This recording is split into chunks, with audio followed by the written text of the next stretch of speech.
बर'फोरनि जिथु थांनानै थानायनि इतिहास जोंनि आन्दलननि इतिहास गासिबो बेवहाय सोनारनानै दं 1993 आव BTC एकर्ड जादों जायनि दारै जोंनि लुबैनाय गांनाय उखैनाय बियो समाधान जाया बेखायनो बर'फ्रा बे BTC मोनसे सेटआपखौ नाजावाबालानो गोदान बेनिफ्राय साबसिन जोंनो आलादा रायजो नांगौ होननानै आन्दलन सुरु जाफिनदों आरो 2003 सनाव BLT जों भारत सरकार आसाम सरकार आरो जोंनि दानि BTC ओनसोलनि प्रत्येक जाथि गस्थिनि मोनफ्रोमबो दल साफ्रोमबो इन्टेलेक्सुयेल्स बिथांमोनजों सावरायनानै BTC मोनसे एकर्ड खालामनाय जादों आरो बे BTCखौ संबिधाननि 6 शिड्युलनि आधाराव खालामनाय जादों बे BTCआव मोनसे डिफिनिट बाउन्डारि खालामनाय जादों मोनफा मोनफा गामिखौ BTCआव सोनो थाखाय बेवहाय आसाम सरकारा AGPनि दिनावहाय मोनसे थानेस्वर बर' मन्थ्रिमोन बे समावहाय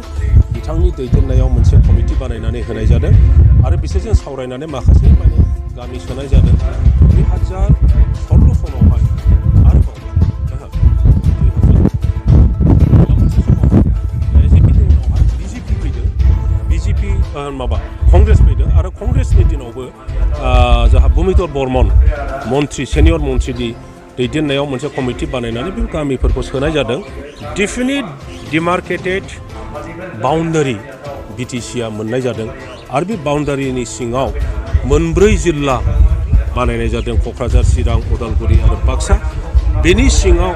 10टा साब डिभिजन बानायनाय जादों बे BTCआव 40टा डिपार्टमेन्ट हस्तान्तर माने डिलिगेट खालामनाय जादों 40टा डिपार्टमेन्ट बेखौ लानानै थांनाय 15 बोसोर BPF पार्टिनि दैदेननायाव बे ओनसोलाव जि पावार एन्ड फांसन मोनदों बिनि आधाराव खामानि मावनानैनो जथेस्थ उन्नयनमूलक जोङो खामानि मावो दा 2020 सनाव आनफर्चुनेटलि बर'फोरनि एबा बड'लेण्डनि बिभिन्न जाथि गस्थिनि संगठनफोरनि इन्टेलेक्सुयेलफोरनि कनसाल्टेसन गैयाबालानो हथादै NDP मोनब्रै फेक्सन आरो एफसुनि दैदेननायाव बेखौ खालामनाय जादों जे BTR होननाय एकर्ड खालामनाय जादों बे BTR एकर्डनि माखासे माने क्लसेसआ जोंनि एक्जिस्टिं BTC एरेन्जमेन्टनि डिट्रिमेन्टेल माने BTCखौ सिफायनायनिसो बेवहाय प्रसेस दङ जाय बिथांमोनहा बे एकर्डखौ खालामदों बिथांमोनहा बेखौ बुजिनो जे जोङो बुंदों जे कनस्टिटिउसनाव हाबखानाय पार्लियामेन्टआव बिल पास खालामनानै जि नामाकरणखौ BTC खालामबाय बेखौ आननेसेसारिलि BTR खालामनाय जागोन होननानै मानो लिरदों आरो जुदि खालामनोब्ला दासिमबो मानो पार्लियामेन्टआव बेखौ बिल पास खालामनानै कनस्टिटिउसनाव संबिधानाव मानो सोना लायाखै मानो BTR जाबाय BTC गैना होनना बायदि गतिके नामाकरणा बिराद गिदिर मोनसे खोथा ओंखायनो बियो BTC हिसाबै थानांगौ होननानै जोङो PIL होदों जे जोङो जास्टिस लुबैयो 2 नाम्बार जे बे माबायाव BTR एकर्डआव गामि दानख'नायनि क्लज सोनानै लाबोदों जायनि थाखाय कमिसन दानानै अलरेडि हाजार मानसिफोरनिफ्राय माने स' गामिनि मानसिफोरनिफ्राय BTCनिफ्राय ओंखारना थांनायनि दरखास्त नाजावनानै दं बे कमिसना जथेस्थ आगोलबाय आरो बावैनो गामि दानख'नायनि बेबस्थाखौ आसाम गभर्नमेन्टआ खालामसिगोन बेखौ टेक नुनानै दिनै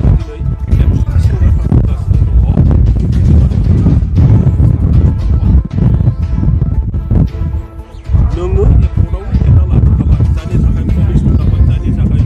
दरखास्त नाजावजोबनानै कमिसना अलरेडि आसाम गभर्नमेन्टनो दाखिल खालामनो अबस्थायाव दङ बेखौ बोरैहाय नङा होननानै बुंनो हागोन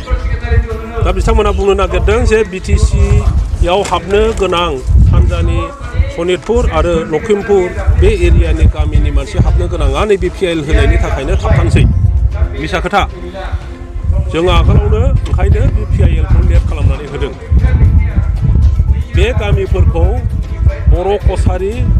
काउन्सिलाव सोनो थाखाय आसाम गभर्नमेन्टआ नटिफिकेसन होनानै SDC फोरनो इन्सट्राक्सन हरना दङ जे बबे बर' गामि आरो बेखौ बे कसारि काउन्सिलाव सोनो बेखौ लिस्ट खालामनांसिगौ होननानै बेखौ नटिफिकेसन होनानै इन्सट्राक्सन हरनानै दङ आरो बे हिसाबै गामिफोरखौ लिस्ट खालामगासिनो दङ। बबाव बिटिआर एबा बिटिसिआव सोनायनि माब्ला डिसिसन लासावगोन अत्यन्त मिसा खोथा बुंनानै एबा जोंनि गेजेराव जोंनि प्रति गाज्रि इमेज लाबोनो थाखाय बेखौ सेस्था खालामदों। आं नोंथांमोननि दारै सनितपुर लखिमपुर बै ओनसोलनि रायजो राजाफोरनिसिम बेखौ मेसेज हरो जे PIL आ नोंसिनि एरियाखौ BTCआव हाबनो नाङा होननानै नङा, नोंसिनि बेखौ नटिफिकेसन होनानै इन्सट्राक्सन हरनानै दङ आरो बे हिसाबै गामिफोरखौ लिस्ट खालामगासिनो दङ। बबाव बिटिआर एबा बिटिसिआव सोनायनि माब्ला डिसिसन लासावगोन अत्यन्त मिसा खोथा बुंनानै एबा जोंनि गेजेराव जोंनि प्रति गाज्रि इमेज लाबोनो थाखाय बेखौ सेस्था खालामदों। आं नोंथांमोननि दारै सनितपुर लखिमपुर बै ओनसोलनि रायजो राजाफोरनिसिम बेखौ मेसेज हरो जे PIL आ नोंसिनि एरियाखौ BTCआव हाबनो नाङा होननानै नङा, नोंसिनि एरिया हाबनायाव जोंहा जेबो बुंनांगौ गैया, जोङो खुसि जागोन आरो बेनि थाखाय जोङो बुङाखै जे BTCनिफ्राय जि गामि दानख'नो नागिरदों बेखौ दानख'नो मोना होननानैसो जों बुंदों, सोसननो मोना होननानै जों बुङाखै। बेनिफ्राय 3.1 एकर्डआव लिरनाय जादों जे बिटिआरनि समस्तिखौ 60टा खालामनाय जागोन उइदाउट एफेक्टिं ड्रास्टिकेलि द प्रेजेन्ट रिजार्भेसन पलिसि होनना बुंदों। बे डेन्जारास क्लज बियो जे जोंखौ मेगन सादों बर'फोरखौ जे बे बर'फ्रा जुग जुग BTCखौ सालायगोन, जों हारसाफ्रा ओरैनो राजा जानो मोननाय नङा, जोंसो खुंनांगौ खारन बर'फ्रा 30%नि खमाव बे खोथाखौ बिथांमोनहा बुंबाय थायो। ओंखायनो खायदायै बायदायै बे बिटिआर एकर्डनि दारैनो बेखौ सोना लाबोखाबाय, जायखौ एबसुनि नेताफ्रा जेबो बुजियाखै। बिथांमोनहा दाबो सम दं, बेखौ बुजिना लानाया मोजां। उइदाउट ड्रास्टिकेलि एफेक्टिं द प्रेजेन्ट रिजार्भेसन पलिसि होनना बुंदों, बेखौ जेब्ला दानि BTCनि political reservation for the ट्राइबेल्स is 75%, when this 75% is brought down to 10%, it will be called drastic. मिथिबाय? खिन्थु जेब्ला बेखौ 50%सिम लाबोगोन बेखौ ड्रास्टिक होननाय नङा,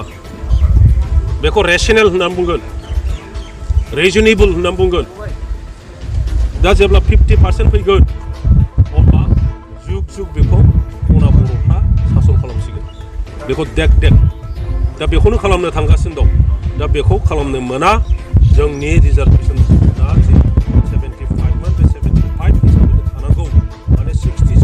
कनसेन्सखौ बारायोब्ला 45 बा रिजार्भ फर द ट्राइबेल्स हिसाबै थानांगौ होननानै जोङो PIL आव जास्टिस बिदों। आरो बिब्दिनो जोंनि बे बिटिआरनि माखासे माने डिट्रिमेन्टेल जायहा BTCखौ सिफायनायनिसो उद्देश्य लानानै खालामनाय जादों, बिनि बेखुनु संगठन, खुनु व्यक्तिनि एगेन्स्टआव नङा।